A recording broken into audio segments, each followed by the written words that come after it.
एहनी श्री त्रिपुर सुंदरियन्नम। जय माता दी दोस्तों, भक्तों अभी 30 जनवरी से लेकर 7 फरवरी तक गुप्त नवरात्रि चल रहे हैं। गुप्त नवरात्रि में 10 महाविद्याओं का पूजन किया जाता है। ये है 10 महाविद्या काली, तारा, त्रिपुर सुंदरी, भुवनेश्वरी, छिन्नमस्ता, त्रिपुर भैरवी, धूमावती, बगलामुखी, मातंगी और कमला। गुप्त नवरात्रि के तीसरे दिन त्रिपुर सुंदरी या ललिता माता का पूजन किया जाता है। 10 महाविद्याओं में से एक है माता ललिता। इन्हें राज राजेश्वरी और त्रिपुर सुंदरी भी कहा जाता है। षोडशी माहेश्वरी शक्ति की विग्रह वाली शक्ति है। इनकी 4 भुजा और 3 नेत्र हैं। इनमें षोडश कलाएं पूर्ण है, इसलिए षोडशी भी कहा जाता है। आज गुप्त नवरात्रि का तीसरा दिन आद्य महाविद्या त्रिपुर सुंदरी का होता है। देवी त्रिपुर सुंदरी अनुपम सौंदर्य, भक्तों को अभय प्रदान करने वाली, यौवनयुक्त और तीनों लोकों में विराजमान है और उन्हें कई नामों से जाना जाता है। इन्हें राजराजेश्वरी, बाला, ललिता, मीनाक्षी, कामाक्षी, शताक्षी, कामेश्वरी कहा जाता है। देवी त्रिपुर सुंदरी अपने अलौकिक सौंदर्य के लिए जानी जाती हैं। त्रिपुर सुंदरी का अर्थ ही है तीनों लोकों में सबसे सुंदर देवी।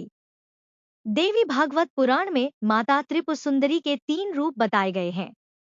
बाल रूप को बाला, किशोर रूप को षोडशी और यौवन रूप को ललिता कहते हैं। माता त्रिपुर सुंदरी को मीनाक्षी, कामाक्षी, शताक्षी, कामेश्वरी के नाम से भी जाना जाता है। अपनी 16 कलाओं के ज्ञान के कारण भी देवी त्रिपुर सुंदरी को षोडशी कहते हैं। इन्होंने अपनी सुंदरता और मोहकता से देवासुर संग्राम में असुरों को वश में कर लिया था। कहते हैं कि त्रिपुर सुंदरी की आराधना करने वाले भक्तों को लौकिक और पारलौकिक शक्तियां प्राप्त होती हैं। देवी पुराण में माता की बहुत सी शक्तियों के बारे में बात की गई है। ये सिर्फ तंत्र साधना के लिए ही नहीं, बल्कि सुंदर रूप के लिए भी विख्यात जानी जाती है। आइए सुनते हैं इनके स्वरूप और इसके पीछे जुड़ी एक पौराणिक कथा के बारे में। देवी त्रिपुर सुंदरी शांत मुद्रा में लेटे हुए सदाशिव की नाभि से निर्गत कमलासन पर विराजमान है।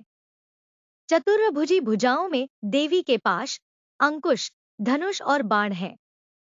देवी के आसन को ब्रह्मा, विष्णु, शिव और यमराज अपने मस्तक पर धारण करते हैं। देवी 3 नेत्रों से युक्त और मस्तक पर अर्धचंद्र धारण करती हैं। देवी त्रिपुर सुंदरी अपने भक्तों की हर प्रकार की मनोकामना को पूरी करती है। उनकी हर विपत्ति को दूर करती हैं और उन्हें अभय प्रदान करती हैं। कहा जाता है कि देवी त्रिपुर सुंदरी की पूजा करने से आत्मिक बल, यश और कीर्ति की प्राप्ति होती है।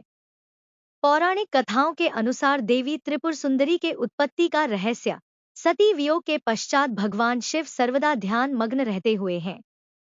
उन्होंने अपने संपूर्ण कर्म का परित्याग कर दिया था, जिसके कारण तीनों लोकों के संचालन में व्याधि उत्पन्न हो रही थी। उधर तारकासुर ब्रह्मा जी से वर प्राप्त किया कि उसकी मृत्यु शिव के पुत्र द्वारा ही होगी।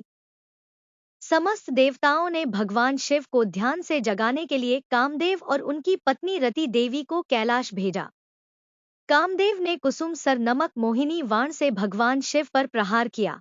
परिणामस्वरूप शिव जी का ध्यान भंग हो गया। देखते ही देखते भगवान शिव के तीसरे नेत्र से उत्पन्न क्रोध अग्नि ने कामदेव को जलाकर भस्म कर दिया।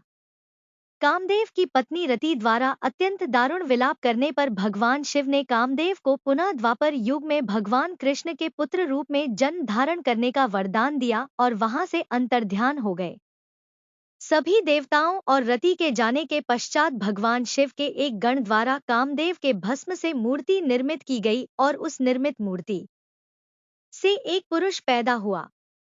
उस पुरुष ने भगवान शिव की स्तुति करी, इसके भगवान शिव द्वारा उस पुरुष का नाम भांड रखा गया।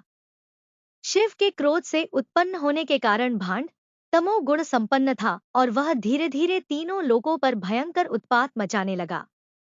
देवराज इंद्र के राज्य के समान ही भांडासुर ने स्वर्ग जैसे राज्य का निर्माण किया तथा राज करने लगा।